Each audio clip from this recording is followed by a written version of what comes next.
উৎপাদক পর্যায়ে নজরদারি করা হলে নির্ধারিত মূল্যে ডিম বিক্রি করতে আপত্তি নেই আড়তদারদের। ভোক্তা অধিকারের সাথে এক অনুষ্ঠানে ব্যবসায়ীরা বলেন, কয়েকটি প্রতিষ্ঠানের ইন্ধনে অস্থিতিশীল হচ্ছে বাজার। এদিকে ক্রয়সীমার মধ্যে নিয়ে আসার জন্য তাগিদ দেওয়া হয়েছে ভোক্তা অধিকারের পরিচালকের পক্ষ থেকে। ডিম হাতের তালুর সমান এই প্রায় গোলাকার খাদ্যদ্রব্যটির দাম এখন বেশ ভারী। ক্রেতার পকেট কাটছে নিয়মিতই। নানা জল ঘোলা করার পরে সরকার দাম নির্ধারণ করে দিলেও আদতে তা কাজে আসেনি।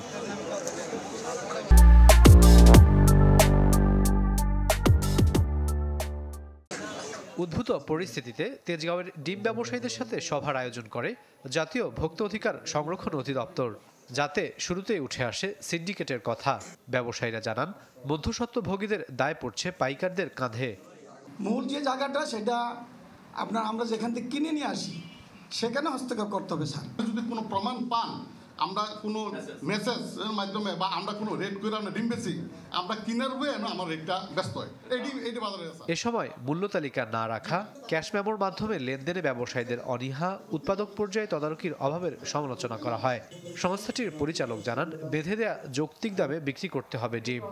যখন অভিযানে আসি তখন দেখা যায় মূল্য তালিকা দেওয়া নেই। যদি দেওয়া থাকে তো অনেকদিন আগেকার তারিখ পরিবর্তন করা নেই এবং যে বর্তমান মূল্যের সাথে টানানো যে মূল্য তার কোনো সামঞ্জস্য থাকে না। এটা যাতে আমরা একটা যৌক্তিক পর্যায়ে সুন্দরভাবে মানুষের কাছে আমরা পৌঁছে দিতে পারি, মানুষ খেতে পারে।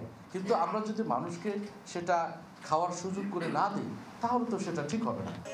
বর্তমানে ডজন প্রতি ডিম কিনতে ক্রেতাদের গুনতে হচ্ছে 160 থেকে 65 টাকা পর্যন্ত। রাকিব আল জাবেদ, চ্যানেল 24, ঢাকা।